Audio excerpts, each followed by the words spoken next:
Amincin Allah ya tabbata gare ku masu sauraro, kamar yadda muka saba ka muku sharhi kan fitattu da ma tarihin rayuwarsu. Cikin wannan sako za ku ji shugaban Najeriya Bola Ahmed Tinubu ya sallami ministoci 5 tare da naɗa sabbi 7 da kuma sauyawa wasu 10 ma'aikatu. Idan wani ne farkon ka ko farkon ke shiga wannan channel da na subscribe sannan kuma da na kararruwa domin samun shirye-shiryen mu da zaran mun daura. Shugaban Najeriya Bola Ahmed Tinubu ya sallami ministoci 5 tare da naɗa wasu sabbi 7 da kuma sauyawa 10 ma'aikatu. Sanarwar wadda fadar gwamnatin kasar ta fitar a shafi na X ta nuna cewa ministoci da aka cire su ne barista Ojo Kennedy Ohaniye, ma'aikatar harkokin mata; na 2 Lola Adejon, ministan harkokin yawo bude ido; na 3 Professor Tahir Mamman, ministan ilimi; na 4 Abdullahi Muhammad Gwarzo, karamin ministan gidaje da raya birane wadda ya kasance ubangidan mawaki Dauda Kahutu Rarara; na 5 Dr. Jamila Bayo Ibrahim, ministan matasa. Waɗanda kuma aka sauyawa ma'aikatu sun hada da Honorable Dr. Yusuf Tanko Sununu, karamin ministan ilimi, ya koma karamin ministan jinkai da rage talauci; na 2 Dr. Murufu Olatunji Alhausa, karamin ministan lafiya, ya koma ministan ilimi; na 3 Barista Bello Muhammad Koronyo, karamin ministan ruwa da tsafta, ya zama karamin ministan ayyuka; na 4 Honorable Abubakar Momo, ministan raya Niger Delta, ya koma ministan raya yankuna sabuwa; na 5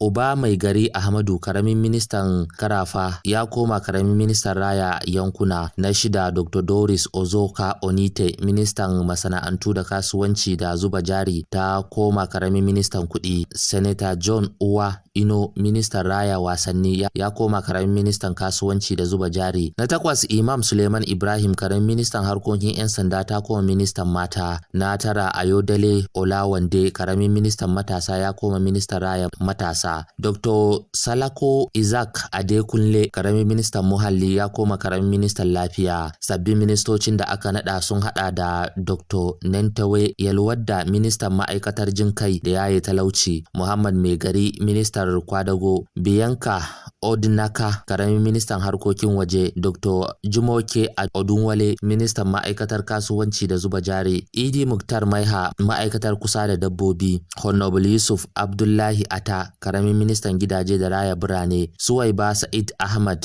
PhD, ministan ilimi. Wannan sauye-sauyen da shugaban Najeriya Bola Ahmed Tinubu ya yi, jama'a suna ta tofa albarkacin bakin su, inda suna bayyana cewa tsohon dan takarar gwamna a jihar Kano kuma tsohon mataimakin gwamna Dr. Nasiru Yusuf Gawuna ya rasa makamin minista karo na 2. Dama dai jama'ar Kano da dama suna tunanin cewa bayan shugaban Najeriya Bola Ahmed Tinubu ya sauke Abdullahi Muhammad Gwarzo wadda ya kasance ubangidan Rarara, za a iya nada Nasiru Yusuf Gawuna a matsayin minista. To masu sauraro, kar ku manta ku danna subscribe sannan kuma danna kararruwa domin samun shirye-shiryen mu da zaran mun daura.